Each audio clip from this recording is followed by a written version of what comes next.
Hello and welcome to this editing video. So today I'm just going to be doing like a standard quick edit of one of my photos to show you the choices that I'm making in editing and why I'm choosing to adjust things the way that I am.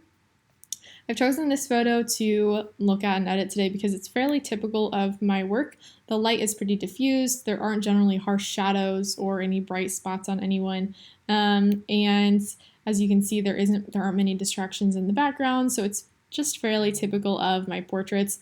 And so when I pull this photo into Develop, I have all my presets saved on the left-hand side. A lot of them are actually saved on a hard drive too at the moment too. I had absolutely so many. But typically I try to use presets that are fairly just going to like enhance what's already there. I'm not really someone who likes to heavily tweak things or make them look totally different than they actually were in real life. It's really important to me to preserve the true colors, and so that could be in the plants in the background, that could be in clothing, that could be in eye color and hair color. It's really important to me to stick with what was real, and just use those presets to enhance what's already there to kind of create that like dreamy and ethereal quality. So I'm not choosing presets that are going to like drastically change things in the first place. That's just not my style. The preset that I use right now is this one. And so typically what I do with my presets is just every time I have a session that for some reason I think necessitates tweaking the preset that I've been using, I just save a new version of it. I always name them after the client that I was like working on their gallery when I created this version of it.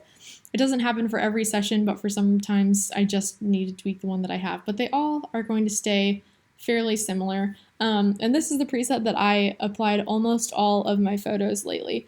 I like it because it really preserves some of those true colors. It's not going to wildly adjust things, but as you can see in this before and after side by side, it's going to smooth out skin. It's going to bring things a little bit warmer, kind of eliminate any redness and just make for like a more uniform style. It's also going to enhance contrast, so you can see that these lighter areas are brighter than before, and you can tell the contrast especially here along the edges of their hair. So that's typically what things look like right off the bat when I apply this preset. The first thing that I do once I have a preset applied is I go ahead and go down to lens corrections, and it's important to me to always apply these because it just helps minimize any distortion or vignetting, which is the dark areas around the edges of the photo, which will help with consistency. So if you're shooting with lots of different lots of different lenses across a session, you're going to find that some images are going to have different vignetting than others. And so to create that consistency, I really just like to turn on profile corrections. Lightroom already knows what it's supposed to do for each lens, which is totally great. So it's going to fix the distortion and vignetting for you. That's just an effect of lenses being round. It's just how they are. Typically, once that's fixed, I'm going to bring back the vignetting just a little bit, but not all the way, because I'd like to keep some darkness around the edges of my photos.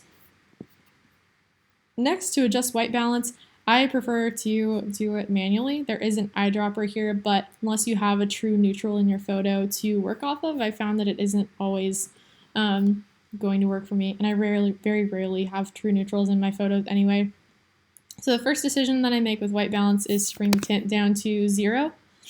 And that's not going to make a hugely visible difference, as you can see, but it is going to help bring down any redness remaining in skin and just really make sure that things look very like smooth. So that is how I like to start that out. And then to adjust the actual temperature, right now it's at 6050 Kelvin. When you're shooting outdoors in bright daylight, that's about 5600 Kelvin is correct white balance. That's just natural daylight. But since we were in the shade for this photo, it's going to have to be a little bit warmer. And I like my photos to just be very warm in the first place. So I'm going to go ahead and start out with about 7000. As you can see, that made things a little bit warmer. It's still not quite where I'd like it to be though. So I'm going to go ahead and just bump it up just a little bit more to 7300. So now that we have the white balance corrected, we have the lens balance, the lens corrections, we have most of the major changes done that I would do to all photos. For this photo in particular, I am seeing that the preset has brought out a lot of light areas and contrast. It's almost washed out some of these darker areas compared to the original.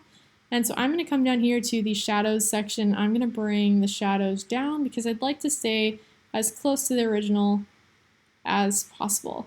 And I like to keep a little bit of detail in dark areas, but I also don't want them to be totally unnatural looking. So that's the decision that I will make there. The next step that I always do is smooth out skin just a little bit. So I'm using this brush feature that's right here on the right side of the develop module. And I have an effect saved called brush skin soften. I wish that I could remember exactly where this came from because I would tell you, but this brings down the contrast, it brings down the clarity, so it's just going to make skin look a lot smoother, but it's also going to keep some sharpness and noise, and that's going to keep it from having that plasticky, like artificial look. It's still going to look like real skin because it is. So I apply this over any exposed areas, and I'm going to turn on the mask overlay so that you can see exactly where I am applying it to, and then I will also show you the finished result. So I'm going to go ahead and zoom in on their faces here now too, and I will be skin smoothing there as well. And I try really hard not to go over any lines because that creates just some like really unnecessary fuzziness.